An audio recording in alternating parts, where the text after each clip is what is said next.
শুক্রবার ত্রিপুরা প্রদেশ কংগ্রেসের উদ্যোগে ভারতীয় বীর সেনাদের কুর্নিশ জানিয়ে আগরতলা শহরে এক সুবিশাল তিরঙ্গা র্যালির আয়োজন করা হয়। এই র্যালিটি কংগ্রেস ভবনের সামনে থেকে বের হয়ে শহরের বিভিন্ন পথ পরিক্রমা করে। 22 এপ্রিল কাশ্মীরের পেহেলগামে নিরীহ পর্যটকদের উপর সন্ত্রাসবাদী আক্রমণে হতাহতর ঘটনা সমগ্র দেশের মানুষকে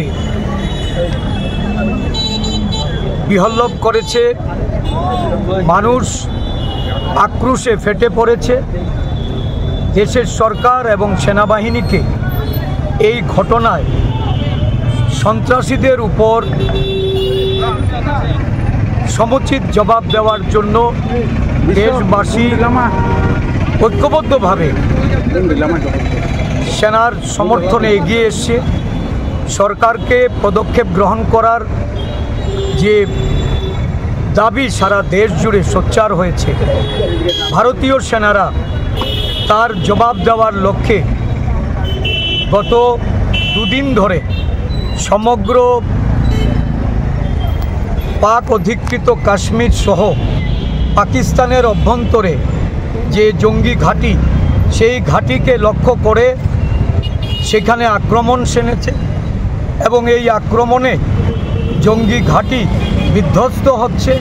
গতকালকেও সেখানে এই জঙ্গি ঘাঁটিগুলিকে বিধ্বস্ত করার জন্য ভারতীয় সেনারা প্রতি আক্রমণ করেছে এবং পাকিস্তান থেকে পাল্টা প্রত্যাঘাত করার যে অভিপ্রায় নিয়ে যে মিসাইল এবং ড্রোন ভারতবর্ষের উপরে ছুঁড়েছিল, ভারতীয় সেনারা দক্ষতার সঙ্গে সেগুলিকে শুধু বিধ্বস্তই করেনি, প্রত্যাঘাত হিসাবে ভারতবর্ষের সেনারা জবাব দিয়েছে।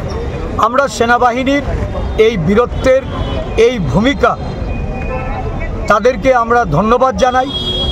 ভারতীয় সেনাবাহিনীর যে শৌর্য, ভারতীয় সেনাবাহিনীর যে ঐতিহ্য, বিশ্বের দরবারে যে মর্যাদার আসনে ভারতীয় সেনাবাহিনীকে প্রতিষ্ঠিত করা হয়েছিল, আজকে ভারতীয় সেনাবাহিনী তার জবাবের মাধ্যমে এটা বুঝিয়ে দিয়েছে যে ভারতবর্ষ এই সন্ত্রাসীদের বিরুদ্ধে কোনো ধরনের আপোষে যাবে না।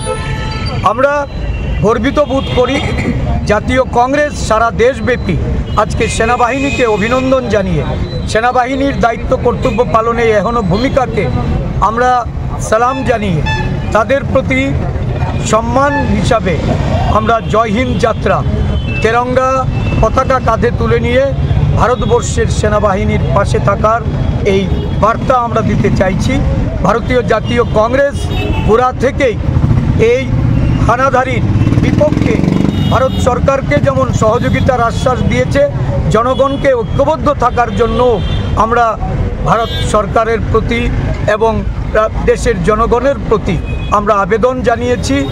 এই মুহূর্তে সেনাবাহিনীর পাশে থাকা এটা আমাদের দায়িত্ব কর্তব্য। আমরা পূর্ণ সহযোগিতার আশ্বাস নিয়ে তাদের পাশে আছি। ভারতবর্ষের সেনাবাহিনীর যে কোনো ধরনের পদক্ষেপকে আমরা স্বাগত জানাবো। ধন্যবাদ।